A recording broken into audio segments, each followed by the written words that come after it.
everyone, welcome back to the channel. Today we're going to find the value of this expression. Open parenthesis 6 plus 4 close parenthesis minus 20 divided by 2 times 5. Some people first calculate 6 plus 4, which gives us 10, and so our expression becomes 10 minus 20 divided by 2 times 5. Then they calculate 2 times 5, which gives us 10, and so our expression is 10 minus 20 divided by 10. Then they calculate 10 minus 20, which gives us negative 10, and so our expression is negative 10 divided by 10, and negative 10 divided by 10 gives us negative 1.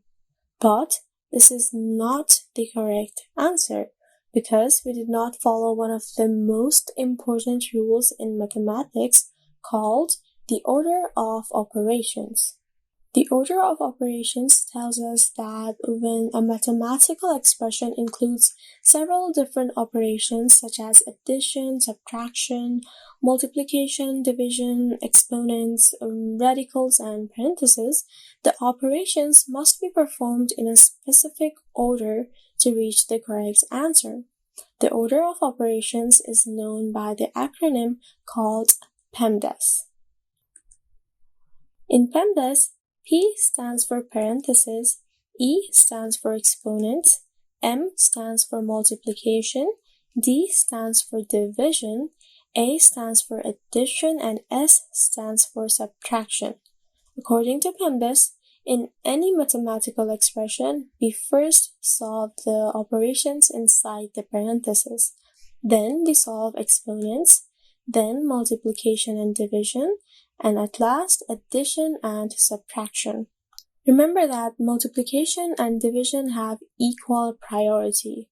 Therefore, in any expression that contains both multiplication and division, we move from left to right and perform whichever operation appears first.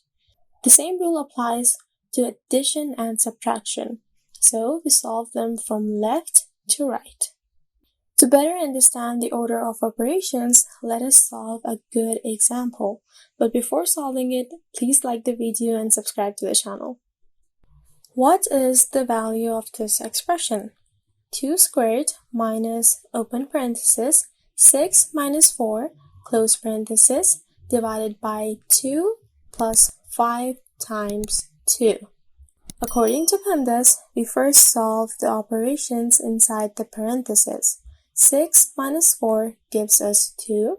Therefore, now our expression is 2 to the power of 2 minus 2 divided by 2 plus 5 times 2. Now, according to the PEMDAS, we calculate the exponents.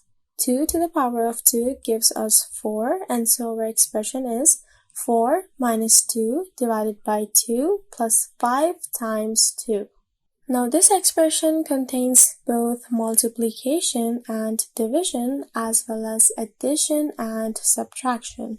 According to the PEMDAS, multiplication and division have higher priority than addition and subtraction.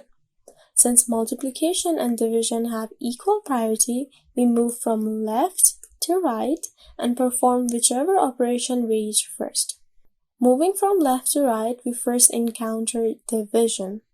2 divided by 2 gives us 1, therefore now our expression is 4 minus 1 plus 5 times 2. Now let's go towards multiplication. 5 times 2 gives us 10, so now our expression is 4 minus 1 plus 10. According to the PEMDAS, subtraction and addition have equal priority. Therefore, we solve them from left to right. 4 minus 1 gives us 3, and so our expression is 3 plus 10. 3 plus 10 gives us 13. Now let's solve the question from the beginning of the video. The expression is open parenthesis 6 plus 4 close parenthesis minus 20 divided by 2 times 5. According to the PEMDAS, we first solve the operations inside the parentheses. So 6 plus 4 gives us 10. And the expression becomes 10 minus 20 divided by 2 times 5. Now in this expression, there is a subtraction, division, and multiplication. Multiplication and division have higher priority than subtraction. Therefore, we perform the multiplication and division first. Now, according to PEMDAS, multiplication and division have equal priority, so we solve them from left to right. First, we encounter division, therefore 20 divided by 2 gives us 10. Our expression is 10 minus 10 times 5. Now we perform multiplication since it has a higher priority than subtraction, therefore 10 times 5 gives us 50 and our expression is 10 minus 50. Now 10 minus 50 gives us negative 40, which is our correct answer. Now if you think you have learned the order of operations very well, write the answer to this question in the comments below. Thank you very much for watching. If you have any questions, mention them in the comments, and I'll see you in the next one.